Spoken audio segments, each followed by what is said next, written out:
ഇതിന് ഞാൻ പരീക്ഷിച്ച് നോക്കാനും സാധ്യതയില്ല. കാരണം നിങ്ങൾക്കറിയുന്ന പോലെ പല മാധ്യമങ്ങളിലായി 40 കൊല്ലങ്ങൾ കടന്നുപോയി. 40 കൊല്ലം എന്ന് പറയുന്ന ഒരു മനുഷ്യൻ്റെ ജീവിതത്തിൽ, ഒരു പ്രൊഫഷണൽ കരിയറിൽ അത്ര ചെറിയ കാലമല്ല. അതേസമയം അതിൽ ആഘോഷിക്കാനായിട്ട് എന്തെങ്കിലും സാധനമുണ്ട് എന്നും ഞാൻ കരുതുന്നില്ല. അപ്പോൾ ഈ 40 വർഷം കഴിഞ്ഞു, 65 വയസ്സും കടന്നു എന്നൊക്കെ ഇങ്ങനെ ആലോചിച്ചിരിക്കുമ്പോഴാണ് വാർത്താമുറികളിൽ നിൽക്കുമ്പോൾ വല്ലാത്തൊരു അസ്വാസ്ഥ്യം എന്നെപ്പോലെയുള്ള വാർത്താ അവതാരകരെ കഴിഞ്ഞ 2-3 മാസമായി പിടികൂടാൻ തുടങ്ങിയത്. നിങ്ങൾക്കറിയുന്ന പോലെ രാവിലെ 7 മണിക്ക് ഒരു മുണ്ടുമൊക്കെ കൊടുത്ത് ഞാൻ സന്തോഷമായിട്ട് ഫ്ലോറിലേക്ക് വന്ന് കയറുമ്പോൾ ആദ്യം തന്നെ വായിക്കേണ്ടി വരുന്നത് അമ്മയുടെ നെഞ്ചിലേക്ക് ഒരു മകൻ കടാര കുത്തി ഇറക്കി എന്നുള്ള വാർത്തയായിരിക്കും. നിങ്ങൾ പണ്ടത്തെ ഒരു സിനിമാ പാട്ട് കേട്ടുണ്ടാകും, ആദിയിൽ മാനവും ഭൂമിയും തീർത്തത് ദൈവമായിരിക്കാം, പക്ഷേ ആ ദൈവത്തിനെ തീർത്തത് ഒരമ്മയാണല്ലോ. അപ്പോൾ ഈ അമ്മ എന്ന് പറയുന്ന 2 അക്ഷരം മലയാളി ജനസമൂഹത്തിൽ ഏറ്റവും വിലപ്പെട്ടതും കാതലായ ഒരു വസ്തുവാണ്.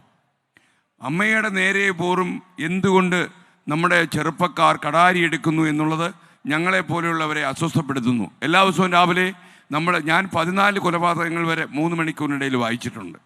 അപ്പോൾ ഇങ്ങനെ റെക്കോർഡുകൾ ഇടുമ്പോൾ നമുക്ക് നെഞ്ചിടിപ്പ് കൂടുകയാണ്. അമ്മമാർക്ക് നെഞ്ചിലൊരാളലാണ്.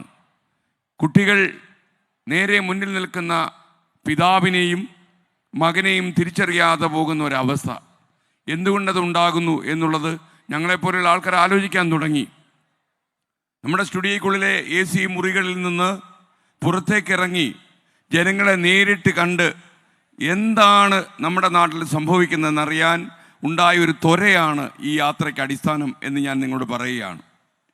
അതേസമയം ഈ യാത്ര തിരുവനന്തപുരത്ത് നിന്ന് ആരംഭിക്കുമ്പോൾ മുഖ്യമന്ത്രി പിണറായി വിജയനുമായി തത്സമയം സംപ്രേഷണം ചെയ്ത ഒരു അഭിമുഖം ഞങ്ങൾ നടത്തിയിരുന്നു. ഈ ഫ്ലാഗ് ഓഫ് ചെയ്ത ഞായറാഴ്ച ദിവസം അദ്ദേഹത്തിനോട് ഞാൻ പറഞ്ഞു, കേരളത്തിൽ ഇപ്പോഴൊരു അസാധാരണ സാഹചര്യമുണ്ട്.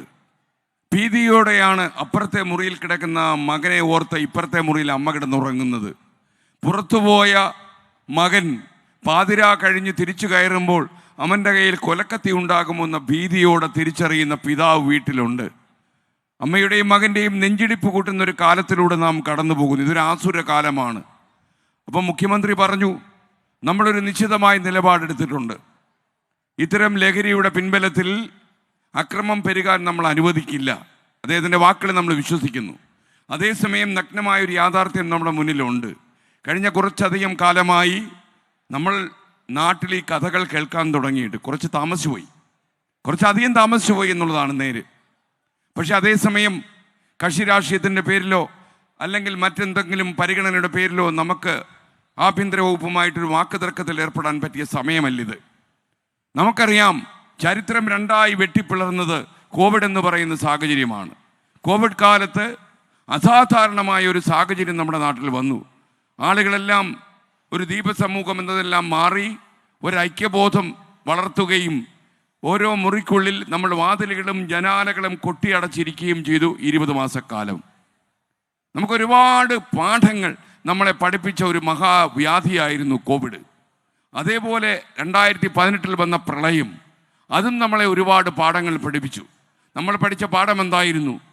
എത്ര വലിയ മഹാമാരി നമുക്ക് മേൽ ചൂഴ്ന്നു നിന്നാലും മലയാളിയുടെ അസാധാരണമായ ഐക്യബോധം കൊണ്ട് ഈ പ്രതിസന്ധികളെ നമ്മൾ കടന്നു പോകും എന്ന ഏറ്റവും വലിയ ചരിത്ര പാഠമാണ് നമ്മളന്ന് പഠിച്ചത്. എന്നാൽ കോവിഡിന് ശേഷം നമ്മുടെ കുട്ടികൾക്ക് സ്മാർട്ട് ഫോൺ കിട്ടി. മുറിക്കുള്ളിൽ കഥകടച്ചിരുന്ന എത്രയോ മണിക്കൂറുകൾ വാട്സപ്പിലും ഇൻസ്റ്റഗ്രാമിലും ഫേസ്ബുക്കിലും ചുറ്റി നടക്കാനുള്ള അവസരം കിട്ടി. വിദേശ നാടുകളിലൊക്കെ പല സൈബർ ഇടങ്ങളിലും പോകാൻ അവർ അനുവദിക്കില്ല, ബ്ലോക്ക് ചെയ്തേക്കും. അതുപോലെ പല വെബ്സൈറ്റുകളും നമുക്ക് സന്ദർശിക്കാൻ കഴിയില്ല.